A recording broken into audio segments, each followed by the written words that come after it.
Good evening. We interrupt our regular ASN programming for this ASN News special. We will be rejoining the movie exactly where we left off in about 15 minutes' time. In a few moments, Prime Minister Brian Mulroney will be addressing the nation live here on ASN. The subject of the Prime Minister's address tonight is the Meech Lake Constitutional Accord, designed to bring Quebec into the Constitution. There have been many developments this week surrounding the accord. The Prime Minister is expected to speak for about 15 minutes, after which we will return to tonight's movie in its entirety. So you won't miss any of it. In just a few moments' time, we'll be going live to Ottawa and the Prime Minister. There has been much speculation as to what exactly the Prime Minister will be saying. Let us now go to Ottawa and the PM. Canada, about the future of our country. We are at a critical juncture in our history. The decisions we make in the next 90 days will profoundly affect our lives. This is not the first time that our will to live together has been challenged, but we have always met those challenges and emerged stronger than ever. We can do so again. We are a people who have overcome climate and geography and isolation to build a great country. Though small in population, we have claimed half a continent. Though few in number, we have built an economy that ranks with the best in the world.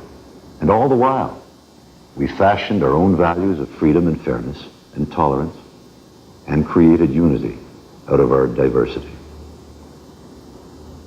More than a place on the map, Canada exists in the minds of Canadians. And more than in its institutions, Canada lives in the hearts of us all. For more than 200 years, French and English-speaking Canadians have worked together for a stronger country. In 1867, our ancestors found the key to building a stronger country. It was Confederation. A strong central government able to act decisively for the common good, and initially, 4 strong provinces, Nova Scotia, New Brunswick, Quebec, and Ontario, each able to protect its identity and to promote its particular interests.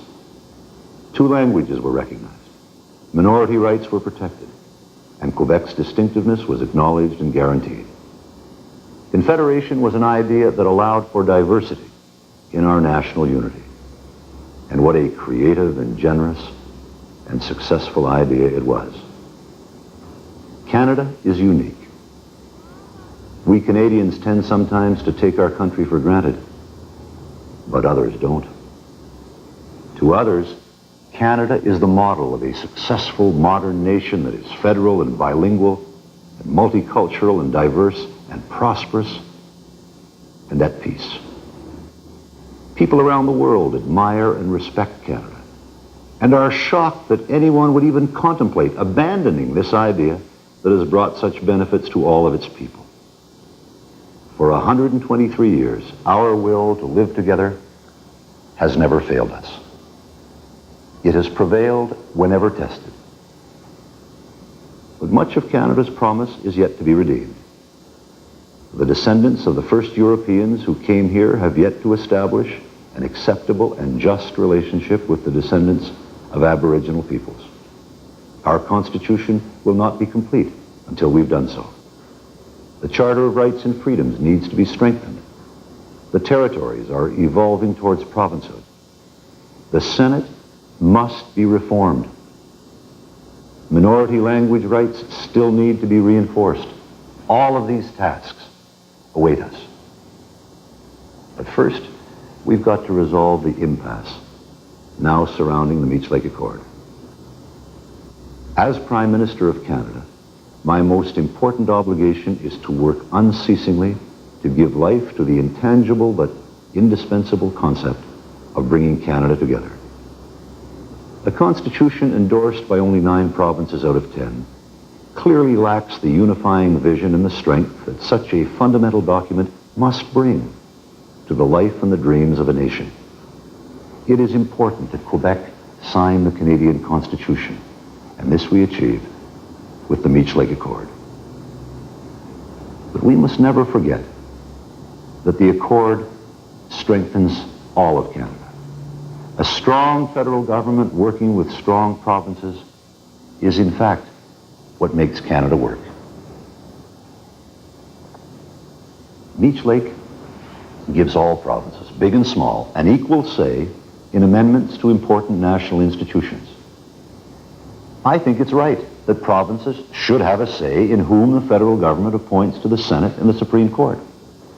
I think it's appropriate in a country as large as Canada that provinces have a say in the development of new national shared cost programs in areas of exclusive provincial jurisdiction.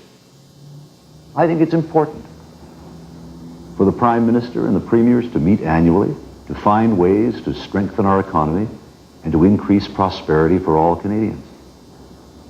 The Meech Lake Accord does all this and renews our collective will to live together. I know that Meech Lake is not perfect, but it's an important instrument for good in Canada. It brings us all together on reasonable terms and makes us truly one Canada again. That's an important legacy for our children because only together can we then work out solutions to all of the other problems that challenge us now and in the future. In the 3 years since the Accord was endorsed by all 11 First Ministers, circumstances have changed. New provincial governments have been elected and some Canadians have raised concerns during public hearings. Unfortunately for some, Meech Lake has become a lightning rod for long-standing tensions in this country, tensions that once again are challenging our collective will to live together. But now is the time for imagination and determination for those in positions of responsibility to find the way forward. Because I am convinced more than ever that Meech Lake represents our very best hope for unity. New Brunswick was the first province to express reservations. It held public hearings and produced a legislative report with a number of recommendations. Last Friday, Premier McKenna wrote to inform me of his intention to improve on Meech Lake through a companion resolution that would add to, but not subtract from, the Accord, and would address a number of concerns that have been raised. Those concerns include equality of the sexes, Aboriginal rights, Northern interests, minority language rights, the commitment of governments to reduce regional disparities, and public participation in constitutional reform. This is not a take-it-or-leave-it proposition, but a number of amendments that all Canadians should examine seriously. I believe it's possible to extend a hand to Canadians who feel they were overlooked by the Meech Lake Accord, Aboriginal Canadians and Northern Canadians, and certain women's groups, without undermining the Accord and the consensus it represents. Meech Lake would become part of the Canadian Constitution by the June 23rd deadline, and a companion resolution would follow. Premier McKenna has not closed any doors on the timing of the second resolution, nor on the range of amendments it would contain. I have given careful consideration over the past several weeks to convening the premiers to try to break the Meech Lake impasse. I have come to the conclusion, however, that doing so would not be helpful or appropriate at this particular moment. I believe that Canadians want to participate themselves in the resolution of this great national issue. And accordingly, I have decided to introduce Premier McKenna's companion resolution in the House of Commons next week and immediately refer it to a special committee of the House. The committee will begin public hearings on the resolution at the earliest possible moment. Once the resolution has been given a full hearing, it will be brought to Parliament for a vote with whatever suggestions for further improvements that emerge from the hearings. The House of Commons, having already twice voted overwhelming support for the Meech Lake Accord, can, by such an initiative, signal its desire to reach out to all Canadians to allay any concerns they may still have about the Accord.